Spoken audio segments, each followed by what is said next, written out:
এই সময়তে কম বেশি আমাদের প্রত্যেকের বাগানে একটা কমন সমস্যা দেখা দেবে, সেটা হচ্ছে মিলিবাগ। এবার এই মিলিবাগ এক ধরনের ছোট ছোট পোকা, যেটা উপর থেকে অনেকটা দেখতে তুলোর ছোট অংশের মতো দেখতে হয়।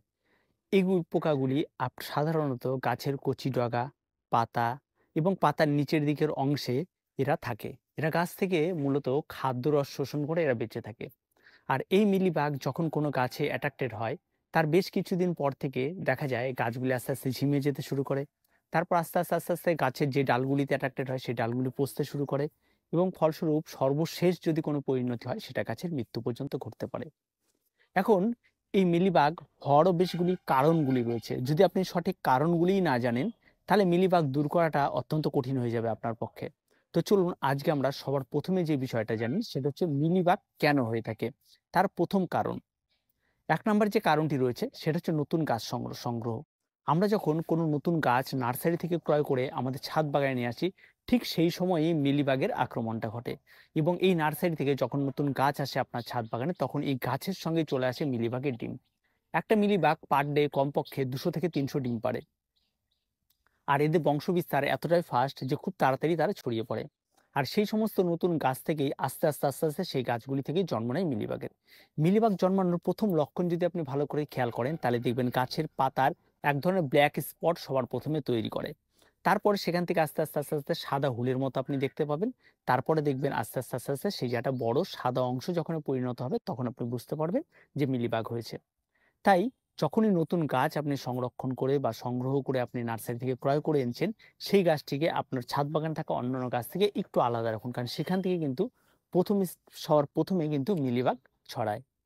২ নম্বর যে বিষয়টি রয়েছে সেটা হচ্ছে অতিরিক্ত আর্দ্রতা আর উষ্ণ আবহাওয়া, যেটা বর্তমানে এই সময়ে সবচেয়ে উপযোগী। আর ঠিক এই সময়ে এই উপযোগিতার জন্যই এই সময় প্রত্যেকের গাছে কম বেশি মিলিবাগ হয়।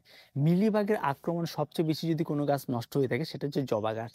তাই অবশ্যই আপনাদের যাদের এই সময়ে এই উষ্ণ আবহাওয়া আর আর্দ্রতা যদি বেশি থাকে, তাহলে কিন্তু অবশ্যই এটা হবে। আর এটা কিন্তু এই সময়করই একটা রোগ, কম বেশি এটা প্রত্যেকের ছাদ বাগানে এই সময় কিন্তু দেখা দেবে। বিশেষ করে যারা নতুন চন্দ্রমল্লিকা স্টার্ট করেছেন, খুব সাবধান, তাদের কাছেও দেখা দেবে। এবং আরো অন্যান্য গাছে কিন্তু এই সময় দেখা দেওয়ার জন্য যে প্রাকৃতিক যে কারণগুলি রয়েছে সেগুলিতেই কিন্তু বেশি হয়। আর তাছাড়া তেমন খুব একটা হয় না।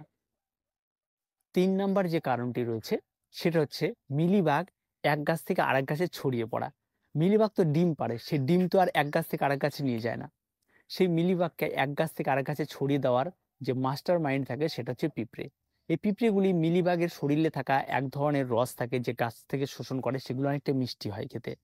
আর যেখানে মিলিবাগের আক্রমণ ঘটবে সেখানে দেখবেন এই পিঁপড়ে আক্রমণ ঘটবে। পিঁপড়ে তখন কি করে, এই মিলিবাগের শরীর থেকে এই খাদ্য রসগুলি, যেগুলি মিষ্টি রস পাওয়া যায়, সেটাকে চুষে খেতে থাকে। এবং খাওয়ার সঙ্গে সঙ্গে তারা এই মিলিবাগের ডিমগুলিকে তারা মুখে করে নিয়ে এক গাছ থেকে বা অন্য গাছে যাতায়াত করে যখন, তখন অন্য গাছে ছাড়া পড়ে গেলেই সেখান থেকে অটোমেটিক তারা খুব তাড়াতাড়ি বংশবিস্তার করে ফেলে। ফলে এই যে বাগানে একটা গাছ থেকে অন্য গাছে ছড়িয়ে দেওয়ার এই কাজটা খুব ভালোভাবে ভূমিকা পালন করা হচ্ছে এই পিঁপড়ে।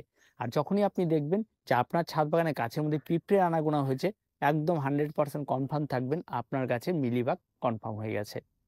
৪ নাম্বার যে কারণটি রয়েছে মিলিবাগ আক্রমণে সেটা হচ্ছে অস্বাস্থ্যকর পরিবেশ। আপনার ছাদ বাগানে যদি অস্বাস্থ্যকর পরিবেশ থাকে, তাহলে মিলিবাগ হবেই। অস্বাস্থ্যকর পরিবেশটা কেমন? আপনি ছাদ বাগানে গাছপালাকে পরিষ্কার পরিচ্ছন্ন করছেন না, গাছগুলির দিকে ধ্যান দিচ্ছেন না, গাছগুলি কোন রকম ভাবে খাবার দাবার ঠিকঠাক করে দিচ্ছেন না, গাছে পরিষ্কার পরিচ্ছন্ন রাখছেন না, এরকম যদি হয় তাহলে সেরকম জায়গায় একটা অস্বাস্থ্যকর পরিবেশ তৈরি হয়। এরকম অস্বাস্থ্যকর পরিবেশে কিন্তু মিলিবাগ খুব তাড়াতাড়ি আক্রমণ ঘটায়। ৫ নাম্বার যে কারণটি রয়েছে সেটা হচ্ছে রোগ প্রতিরোধক ক্ষমতা কমে যাওয়া।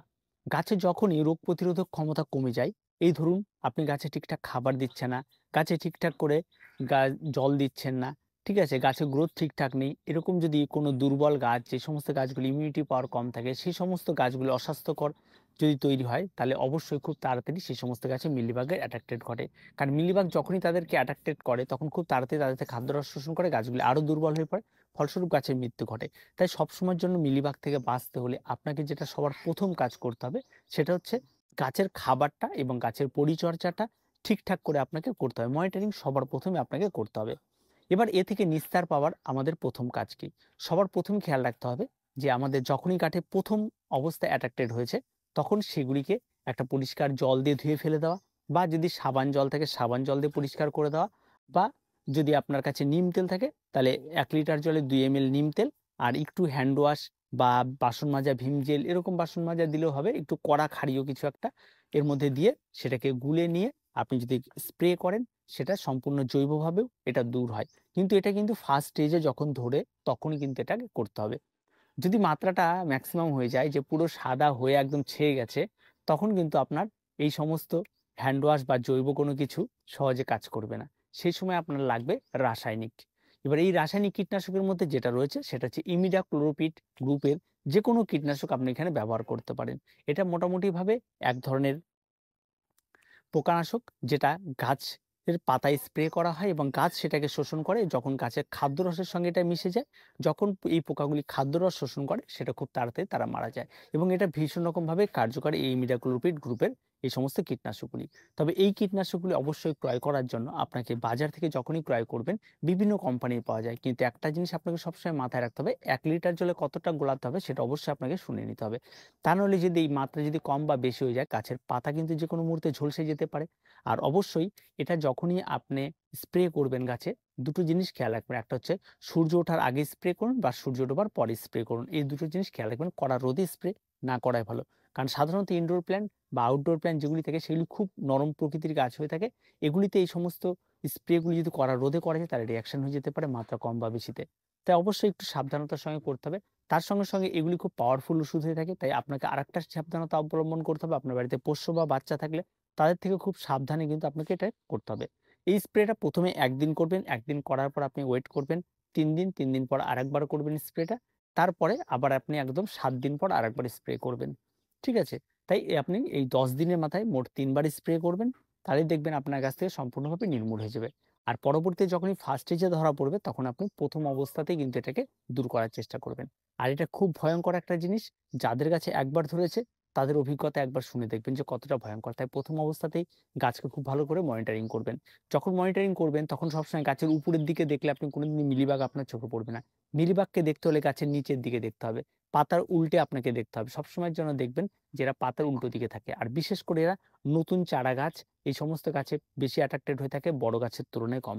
আর জবা গাছের কমন রোগ এই মিলিবাগ এবং এই ধরনের যে সমস্ত গাছগুলি পার্মানেন্ট ছাদ বাগানে থাকে, জবা থাকে আর অন্যান্য যে সমস্ত ফুলের গাছগুলি থাকে সারা বছর থাকে তাদেরকেও এটা খুব মারাত্মক পরিমাণে অ্যাট্রাক্টেড করে থাকে।